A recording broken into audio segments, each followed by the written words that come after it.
sini saya akan menjelaskan konsep dalam IPS. Konsep adalah kesepakatan bersama untuk penamaan sesuatu dan merupakan alat intelektual yang membantu kegiatan berpikir dan memecahkan masalah. Konsep merupakan sejumlah fakta yang memiliki keterkaitan dengan makna atau definisi yang ditentukan. Konsep juga dinyatakan dalam sejumlah bentuk. Yang pertama, konkret atau abstrak, luas atau sempit, suku kata atau frase. Yang kedua, beberapa konsep adalah konsep konkret, misalnya berkaitan dengan tempat, objek, lembaga, atau kejadian seperti manusia, gunung, pulau, daratan, rumah, negara, dan sebagainya. Konsep dikatakan penting karena konsep membantu seseorang untuk mengorganisasikan informasi atau data yang dihadapi. Selanjutnya, cara memperoleh konsep yaitu sebelumnya harus mengenal, kemudian memahami dan merumuskan data fakta yang menjadi ciri atau atribut dari suatu konsep.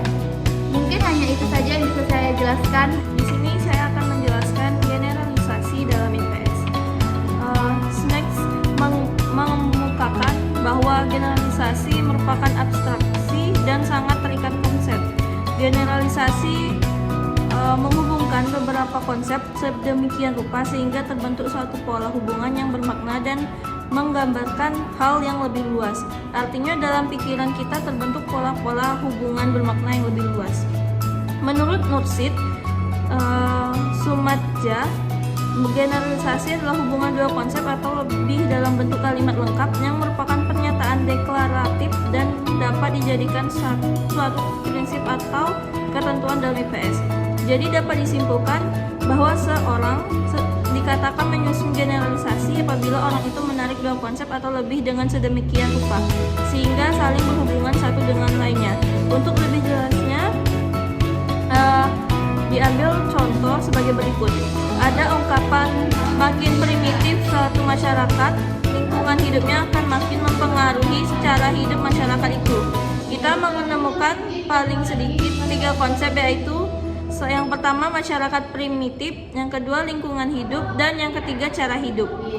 Generalisasi yang baik adalah generalisasi yang tidak menyebut orang, tempat, atau benda. Alasannya, apabila kita menyebutkannya, berarti generalisasi yang kita buat memiliki tingkat abstraksi yang rendah. Tingkat keberlakuannya juga sempit atau rendah. Generalisasi harus dituliskan sedemikian rupa sehingga siswa dapat mengaplikasikannya dalam berbagai situasi yang bagaimanapun juga. Sekian dari saya kembalikan ke teman saya. Baik, saya akan melanjutkan penjelasan dari teman saya, yaitu pengertian generalisasi. Dalam sejarah perbedaan dengan generalisasi dalam disiplin ilmu sosial lainnya, generalisasi dalam sejarah merupakan contradiction interminis dalam sifatnya yang unik, yang menunjukkan bahwa peristiwa sejarah itu tidak terulang lagi. Namun di dalam sejarah ada juga kemungkinan perulangan dalam arti bahwa yang berulang itu adalah hal-hal yang berkaitan dengan pola perilaku manusia yang berorientasi nilai sistem sosial, kebutuhan ekonomi, kecenderungan psikologis, dan